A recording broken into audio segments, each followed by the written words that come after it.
They booked the trip without telling me. Flights arranged. Rooms reserved. Itinerary finalized. And I was the ghost of their group photo. Smiling faces. Sandy beaches. Matching swimsuits. No trace of me. Like I never existed. They said nothing, not even a courtesy text. I only found out because my cousin's daughter posted a boomerang of their breakfast buffet on Instagram. They said I pulled away. They said I chose distance. They said I made it hard to include me. But they never asked why I went quiet. They never knocked on the door I left cracked open. They rewrote my story before I had a chance to live it. They told everyone I gave up. That I chose a lesser life. That I faded into something unrecognizable. It wasn't failure. It was something bigger. Just not visible yet. When they booked that family trip to the Caribbean, I wasn't invited. But when they walked into the resort, someone already knew my name. Someone greeted them at the front desk and said, "Oh, you're with her?" And that's where everything changed. But let me take you back first. My name is Madison Clark. I'm 31 years old. I live in Savannah, Georgia. And I wasn't always invisible. Growing up, I was the organizer, the helper, the one who wrapped the presents for others, sent reminders for birthdays, ordered the group t-shirts for 4th of July, booked the cabins for Thanksgiving trips. I did everything behind the scenes because I thought that was love. Serving, showing up, keeping everything running. But when I stopped, they didn't even ask why. They just assumed I'd finally become what they expected. The disappointment. The dropout. The she always had issues girl. No one asked what had happened. No one noticed the silence. No one invited me to the vacation I had once helped plan every year. I sat in my small kitchen that morning in Savannah, laptop open, a cup of lukewarm coffee beside me, scrolling through photos of my family on a white sand beach. My brother was wearing the blue linen shirt I bought him last Christmas. My mom had her toes in the water, laughing, holding a drink. Even my childhood best friend, who married into the family, was there. But not me. I was missing. Again. I clicked through the pictures like I was inspecting evidence. Proof of my erasure. I could have cried. I should have maybe. But I didn't. I just closed the laptop, took a deep breath, and got in my car. Because you see, while they were preparing to sip cocktails on a beachfront deck, I had a job to do. A job they didn't know existed. One I didn't talk about because it wasn't what they pictured for me. It wasn't law school. It wasn't corporate. It wasn't glamorous. But it was mine. And it mattered. I arrived at the resort 2 hours before their flight was scheduled to land. I walked through the polished lobby like I belonged there, because I did. Because I had spent the last year helping design the guest experience they were about to walk into. From the welcome drink at the entrance, to the playlist by the pool, to the scent of eucalyptus in the spa corridor. I had curated it all. I wasn't staff. I wasn't just another employee. I was the experience architect, the silent artist. I worked behind the scenes, not for applause, not for credit, but because I believed in creating moments that made people feel alive again. They never asked what I did for a living. They assumed I was finding myself again. They joked about me still working at that front desk job. Funny thing is, they were now standing at the very desk they imagined, and the girl behind the counter smiled and said, "Oh, you're with Madison Clark? She told us to expect you. Welcome." Confusion flashed across my mother's face. My brother blinked. My cousin tilted her head.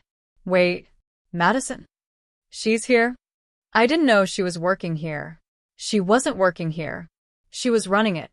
They looked around the stunning lobby, at the handcrafted centerpieces, at the custom welcome boxes that read, "Curated by M. Clark, Guest Experience Director." They looked again. Really looked. And for the first time in a long time, they saw me. But let's not skip ahead just yet. Because the truth is, this didn't happen overnight. This wasn't about revenge. It wasn't even about being seen. It was about becoming whole again in the shadows.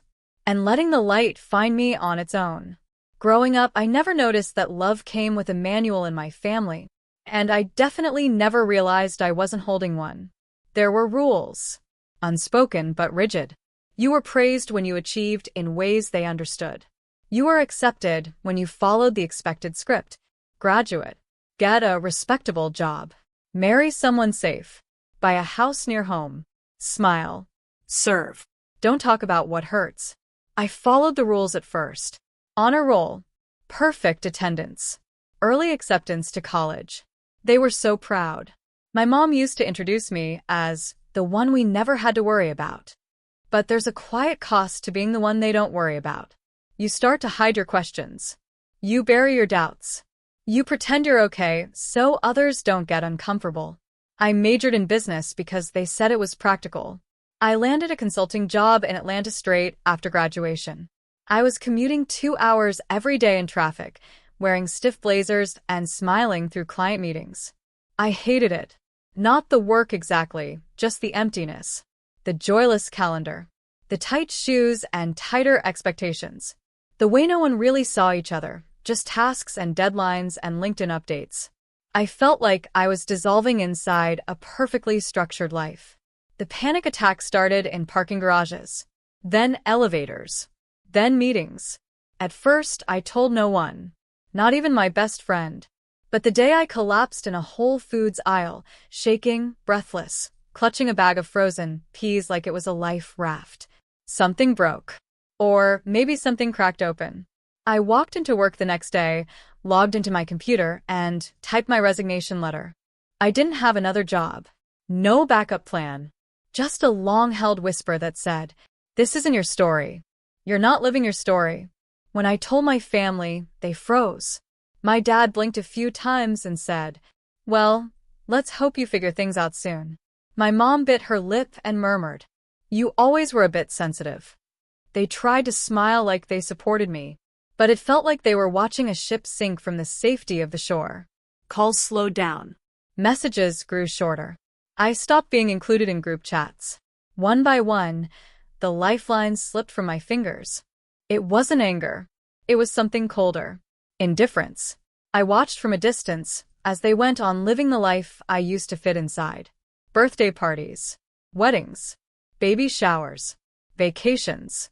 Photos surfaced with captions like, "Family time equals the best time." All the cousins together again. Wouldn't be the same without everyone. But I wasn't there. I wondered sometimes if they noticed. If they mentioned me after putting their phones away. If my absence was felt, or just skipped.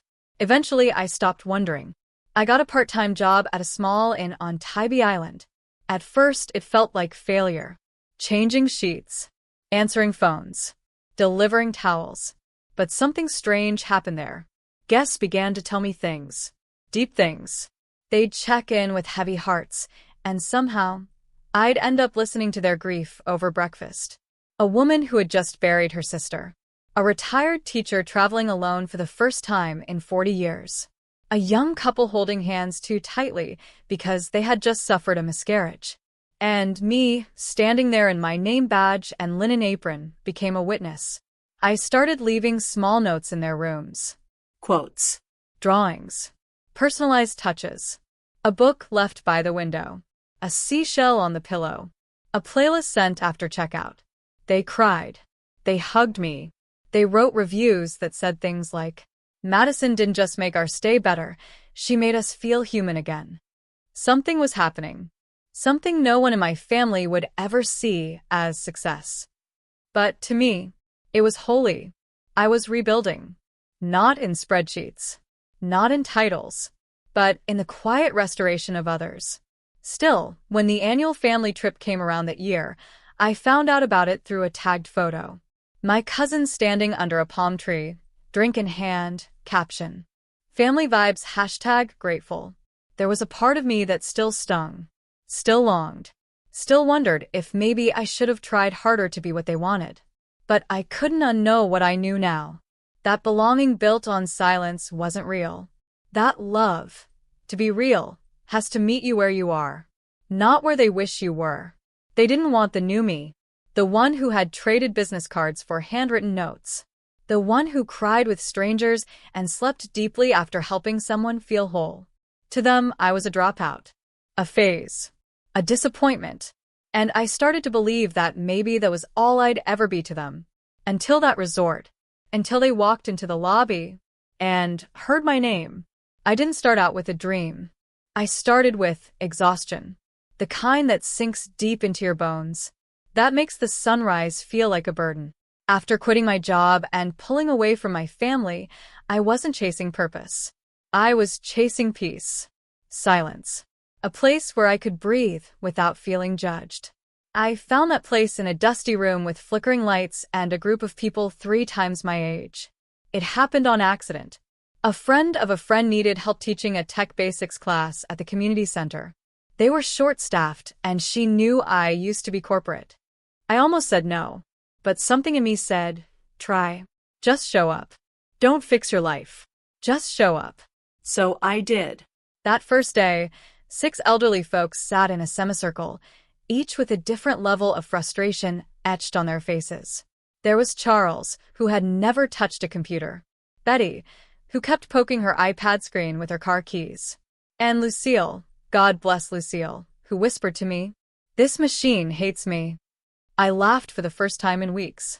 They weren't fast learners. Sometimes they forgot what I taught them the day before. Some had shaky hands. Others had foggy memories. But they came back, week after week. And I kept showing up too. There was no salary, no applause, no LinkedIn updates to brag about. But there was something warm building inside me. Connection. Purpose. A strange joy I hadn't felt in a long time. The room smelled like old coffee and dusty paperbacks. The chairs wobbled. The printer jammed constantly. But it became holy ground to me. Because in that room, a man FaceTimed his granddaughter for the first time. In that room, a widow sent an email to her college roommate she hadn't spoken to in 30 years.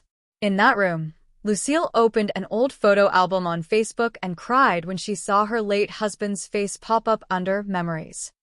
She held my hand and whispered, "You brought my baby into my living room." It didn't make headlines, but it mattered. That spark, that quiet rebuilding, it pulled me toward something new. So I created a small digital guide for seniors. Something easy, with screenshots and big font. I called it Simple Steps. Printed 20 copies and left them at the library front desk. They were gone in a week. So I made more. Added a YouTube tutorial with closed captions. Started getting emails. Then messages. Then calls from community centers asking if I could train their volunteers. I wasn't chasing influence. I wasn't building a brand. I was just answering what kept calling to me. Human needs. Loneliness. Disconnection. I'd been all those things. Lonely. Disconnected. Forgotten. And maybe that gave me a kind of language others couldn't fake. I started a weekly Zoom for seniors during COVID. Some joined from nursing homes. Some from their children's basements. Some just wanted to hear another voice. We didn't just talk about tech. We talked about grief. Favorite meals. First kisses. Memories of watching moon landings on black and white TVs. They began calling it Tea and Tech with Madison. And somehow, that became a thing. One day, I got a call from a boutique resort chain in Florida. They had seen my content. Their guest demographic was aging, and they wanted to modernize connection. They asked if I'd consult. Then they asked if I'd design their entire guest experience for older travelers. Suddenly, I was writing welcome copy, creating touchscreen tutorials, designing scent trails and curated playlists and memory-triggering visual cues for guests with early-stage memory loss. I wasn't just helping people click buttons. I was restoring dignity, helping them feel seen, remembered, valued. It grew slowly, humbly. There were weeks I still doubted myself. Moments I wanted to pick up the phone and tell my mom what I was doing. But then I'd hear her voice in my head from that last conversation. She's always been the free spirit. That wasn't a compliment. That was a dismissal. So I stopped trying to be understood. And instead, I focused on the work. I never posted about it on Facebook. Never bragged at Thanksgiving, though I wasn't invited anymore anyway. And yet, with every email I received from a family member of a guest, with every thank you letter from someone who no longer feared being left behind by technology, Something inside me healed. One afternoon, I got an email from a woman named Amanda. She was a resort guest's daughter. She wrote, "My mom hasn't smiled like that in months. Your team made her feel important. I don't know who designed this program, but tell them thank you.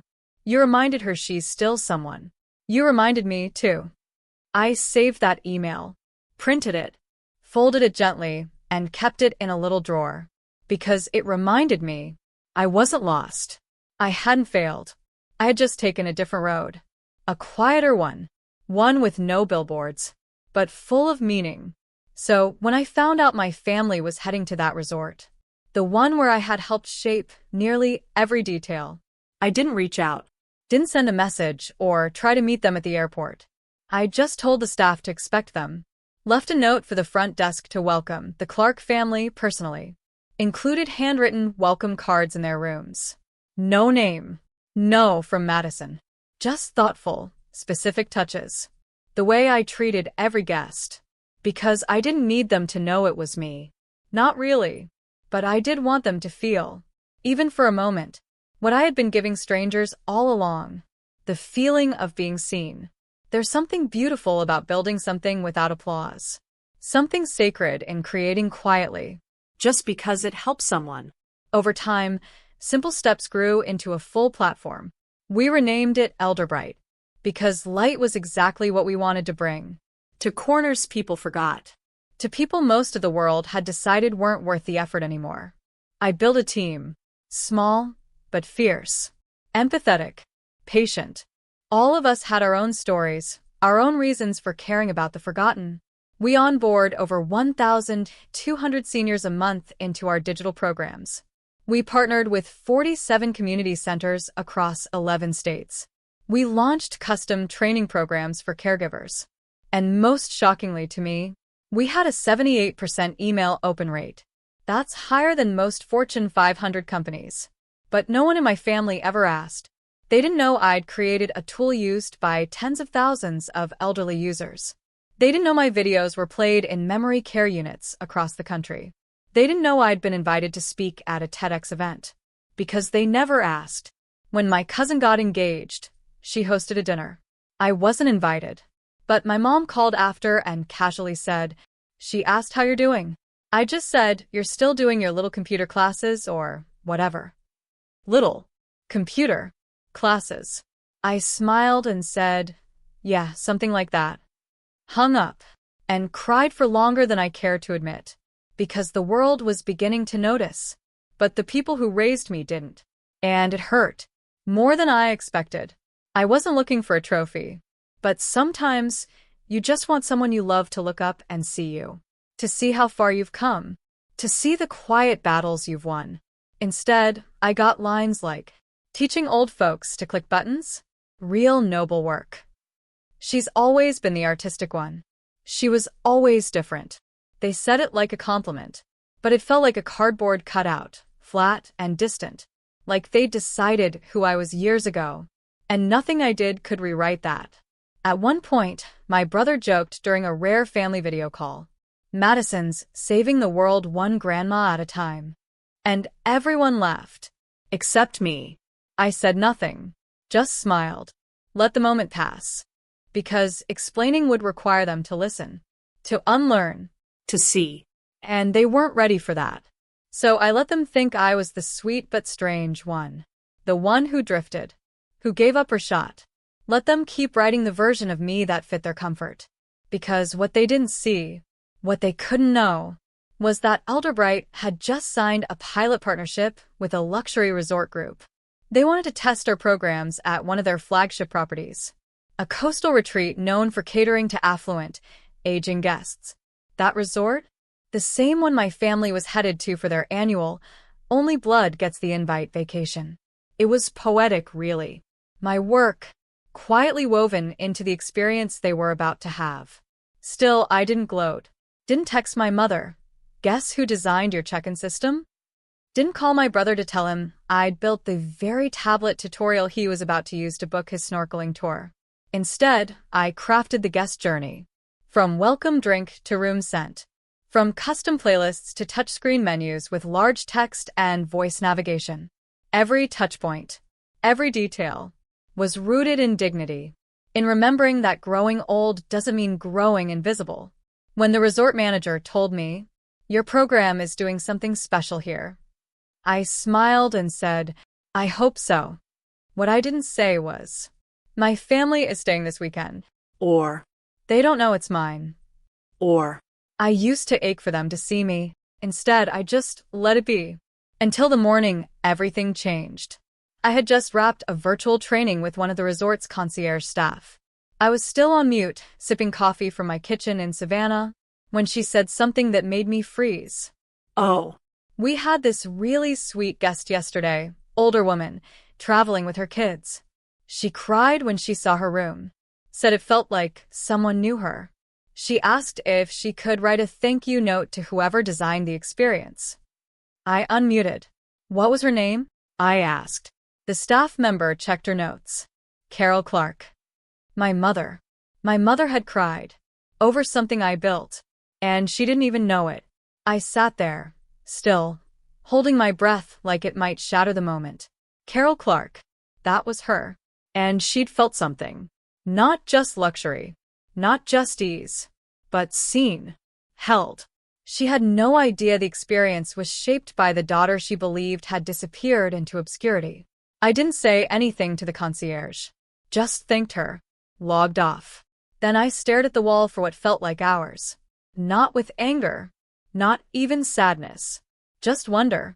Because somewhere in Florida, my mother had been moved. Not by my name. Not by a performance. But by something real. Something I'd built with care. Still, I didn't reach out. I didn't send a clever text or drop a hint. Let it be what it was. pure, quiet, Unexpected. The next day, I received another message. This time from the guest experience director at the resort. "Hi Madison, quick note. A guest named Amanda wanted to meet the person behind the Elder Tech program. She said it's been life-changing for her fiancé's grandmother. She asked if she could speak with you directly. I didn't give her your contact, but would you be open to a short meet and greet?" Amanda. My brother's fiancée. I hadn't seen her in person in almost 2 years. They hadn't invited me to the engagement dinner. Hadn't mentioned me in any of their online posts. But here she was, asking to meet the mystery mind behind the experience that helped her future grandmother-in-law. I told the director I'd drop by the next morning. And so I flew out. Quietly. No calls. No big declarations. I booked a room 2 floors above my family suite. I arrived at 8:45 a.m., the same time Amanda was scheduled to be in the Atrium Cafe. She was already seated when I walked in, a woman with soft features, coffee in hand, eyes scanning the room gently. She looked up as I approached. "Hi, Amanda?" I said. She smiled politely. "Yes." "Are you Madison?" I nodded. "Nice to meet you." We shook hands. She had no idea who I was. She started talking almost immediately. "First, thank you. I don't even know where to start. My fiancé's grandmother, Carol. She hasn't been herself since her husband passed. She's been withdrawing, forgetting things, afraid of traveling. But this place? These tools?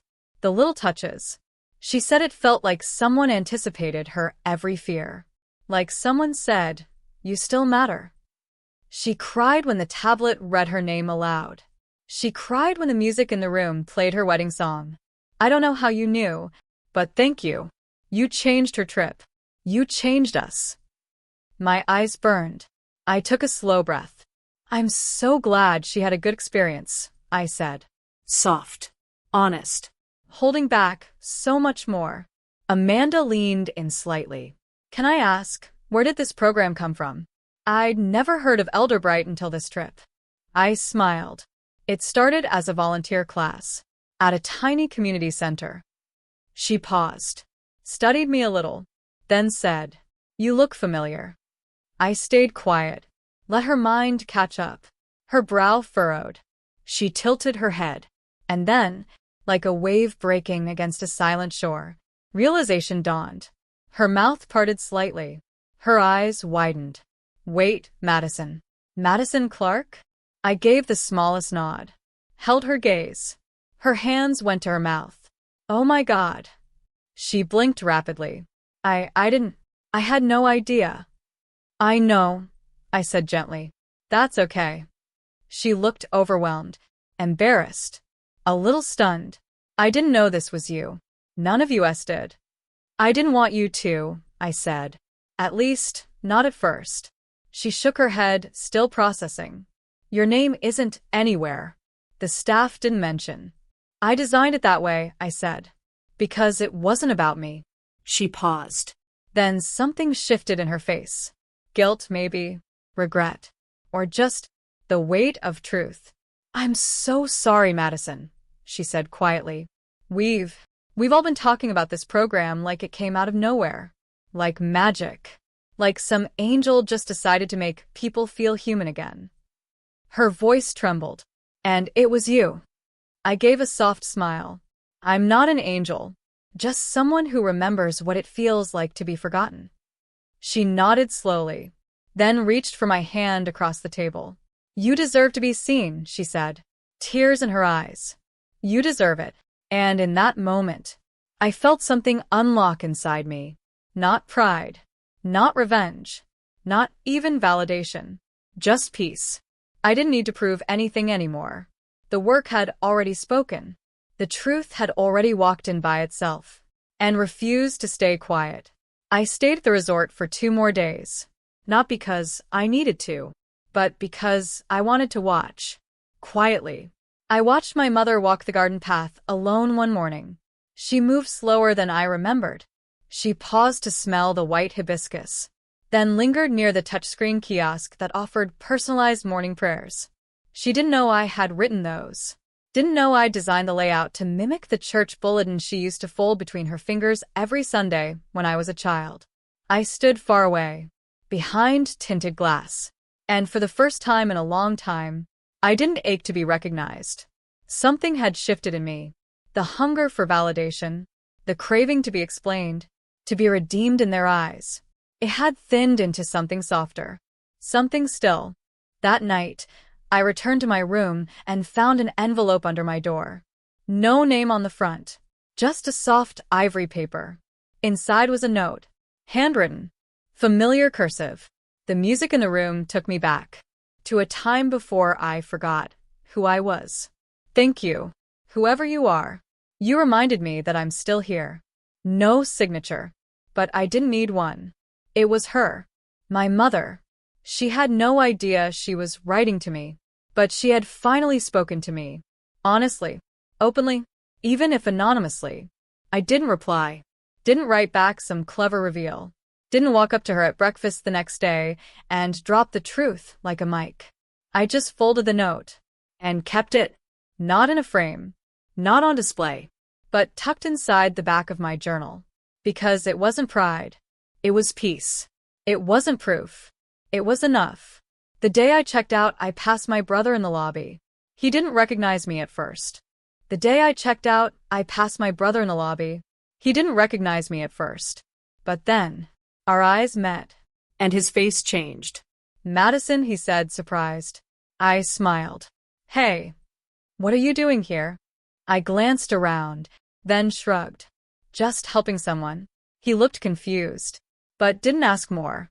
Maybe he already knew. Maybe Amanda had told him. Or maybe he simply felt it. The weight of something unspoken. I didn't know you were involved with all this, he said finally. I was, I replied. And I am. He hesitated, then nodded slowly. Well, it's incredible. A beat. I mean it, he added softer now.